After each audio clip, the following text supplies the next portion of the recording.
vais essayer en 9 minutes de vous parler d'un sujet qui est important pour les agences digitales, qui sont trois peut-être plus tard, trois enjeux qui pour nous, en tant que représentants de la ACC Interactive, donc l'association des agences de communication spécialisées dans le digital, les pure players de la profession, on est à peu près 35 à la ACC, on a identifié au moins trois grands sujets qui sont des sujets qui portent sur notre propre transformation. Donc ce dont je vais vous parler là, c'est de la façon dont le métier d'agence digitale doit évoluer de manière extrêmement rapide pour procéder à la transformation digitale qui doit être la nôtre et qu'on prône aussi chez nos clients. Ces trois grands enjeux, l'un d'entre eux, on l'a évoqué à l'UDA, on en parlait quelque temps, on l'a évoqué à l'UDA il n'y a pas longtemps et il y a eu une résonance particulière aussi chez les annonceurs. Le premier, c'est la communication en temps réel. On parle beaucoup de temps réel dans le digital, beaucoup en médias. Moi, ce dont je voudrais vous parler là, c'est du temps réel dans la création. Le temps réel dans la création, c'est la capacité à sortir du cycle traditionnel de la création, quelle que soit la nature des contenus qu'on produit. En règle générale, on s'y prend longtemps à l'avance, on s'y prend en travaillant avec un point de départ qui est un brief, qu'on écrit soi-même ou qu'on écrit avec le client, et qui va nous amener à une réflexion de planning stratégique, de compréhension d'enjeux, jusqu'à la production de contenu, quel qu'il soit, publicitaire, brand content, service, application ou autre. Ce cycle de production de contenu-là, on a, en tant qu'agence digitale, il y a de très forte conviction qu'il n'y a plus de raison d'être. Qu'aujourd'hui, les insights qu'on avait en tête 6 mois à l'avance dans le but de produire une opération planifiée doivent être totalement ajustés au regard de ce que les gens ont en tête à un moment donné sur un sujet donné. Il est donc absolument critique d'être capable de se nourrir des insights du moment, d'éclairer la compréhension des enjeux de la marque de ces insights et de produire des contenus qui vont résonner avec les sujets qui font l'actualité des gens à un moment donné. Donc pour être très concret, comment les agences vont travailler et comment certaines travaillent aujourd'hui déjà, elles travaillent en newsroom créative. Donc on n'est plus sur des newsrooms de veille, qui existent par ailleurs, on est sur des newsrooms créatifs dans lesquels des gens de création, des gens de médias sociaux plutôt côté études, des gens de médias plus traditionnels et des gens de planning stratégique, donc qui travaillent sur les enjeux de marque, analysent en temps réel les conversations issues du digital qui fédèrent beaucoup de gens. Évidemment, on ne s'intéresse pas à 3 personnes qui parlent dans un coin, mais on s'intéresse aux tendances lourdes d'une journée. Et dans cette tendance de la journée, on va créer en temps réel. Donc c'est ce que je vous citais de certaines agences. Concernant Digitas, que je représente ici, on le fait pour une marque automobile qui est Nissan. On identifie des tendances le matin, on propose des contenus à la marque à midi. À midi et demi, le directeur marketing donne sa réponse sur un go, no go, sur le fait d'exploiter ou pas la tendance et sur un go, no go sur l'idée créative qu'on lui a soumise en une demi-heure. On a une validation juridique en 10 minutes, on produit des contenus en 3 heures et à 17 heures, on a un plan de distribution de ces contenus. C'est réel, c'est concret, ça existe pour de vrai. Certains dans cette salle le savent parce qu'ils ont déjà été confrontés à ces modes de travail, mais c'est le grand enjeu pour nous en tant qu'agence digitale, le fait de faire face à ça et d'être à la hauteur des attentes des annonceurs qui aujourd'hui s'interrogent fortement sur le fait de compléter leur approche média traditionnelle par cette approche beaucoup plus réactive. Qu'est-ce qu'on mesure dans un cas comme ça? On mesure d'abord quelque chose de très quantitatif qui est le média gagné.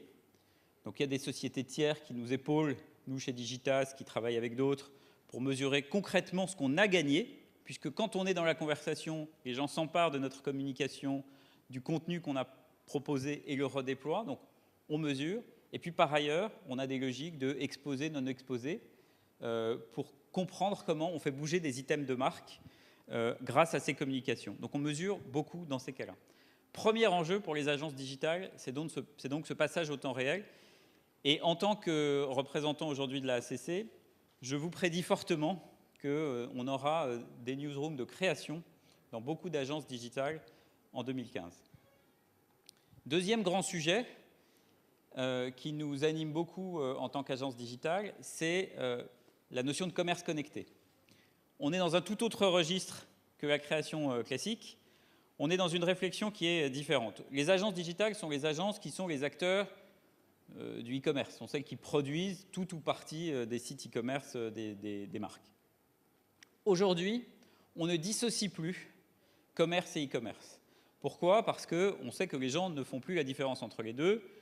Vous êtes les spécialistes du sujet ici dans cette salle. Vous savez que les parcours consommateurs passent allègrement d'un device à un lieu d'achat. Donc comment on fait pour réconcilier tout ça? Comment on fait pour que quand on fait une recherche dans Google, on trouve autant des produits d'un magasin physique que des produits d'un magasin digital? Comment on fait pour que quand j'arrive dans un magasin digital, dans un magasin physique, l'expérience soit à la hauteur de ce que j'ai en ligne?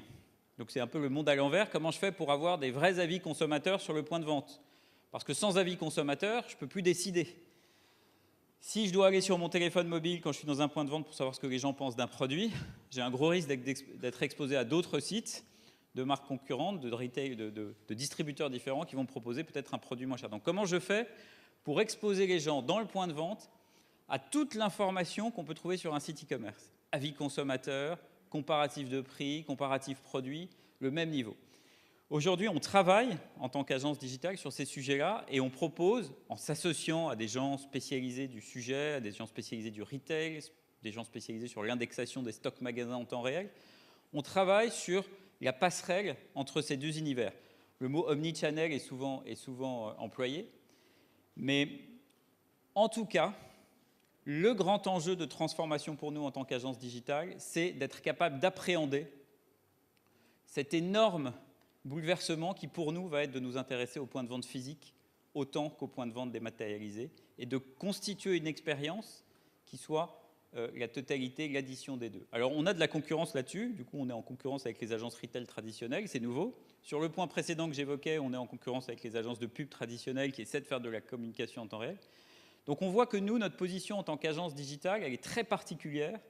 Elle vient rentrer en conflit avec d'autres métiers. Ce qu'on pense, c'est qu'on a une forme de légitimité par rapport au fait de nous positionner sur ces sujets-là, parce qu'on a cette compréhension, cette ouverture d'esprit quant au changement, à cette révolution qui se produit chez le consommateur. Et le dernier point que je voulais évoquer avec vous, comme troisième grand pilier de ce que sera l'offre demain des agences digitales, c'est une partie qui vise au service design, au fait de se dire finalement, quand je conçois un produit, aujourd'hui, je suis une marque, je conçois un produit, mon département marketing conçoit un produit, j'ai des spécialistes du marketing produit, ces spécialistes-là, désormais, font du marketing service autant que du marketing produit. Les objets connectés, c'est la définition même d'un objet physique et d'un service associé. Aujourd'hui, les départements marketing des annonceurs, qui sont dans la logique de se dire finalement comment je peux bénéficier à plein sur mon produit du digital, comment je fais en sorte d'entourer mon produit d'un ensemble de services, comment je vais faire en sorte, si je suis Terraillon, d'avoir la meilleure balance connectée et d'avoir les meilleurs services applicatifs autour de ma balance. Je cite Terraillon à dessein puisqu'on s'occupe de ce cas-là à l'agence. Finalement, ça c'est un enjeu qui est un sujet vers lequel les annonceurs se tournent. Et ils se tournent vers qui? Ils se tournent vers les agences digitales aujourd'hui. Donc on a un énorme défi au sein des agences digitales, c'est de ne plus être uniquement en réception de ce que conçoit le marketing produit, mais bien en travail collaboratif avec ce marketing produit. Donc voilà les trois gros sujets qui nous animent. Il y en a un qui traite la direction de la communication, il y en a un qui traite la direction du commerce chez les annonceurs, il y en a un troisième qui traite la direction de l'innovation et le marketing produit. Ma prédiction, c'est que les agences digitales auront une multitude de clients demain et inventeront un nouveau métier d'agence qui s'appellera plus digital, mais qui sera juste agence de nouvelle génération. En tout cas, c'est ce qu'on espère à la ACC. Voilà, je vous remercie beaucoup. Merci beaucoup Mathieu Morgensen, on peut l'applaudir.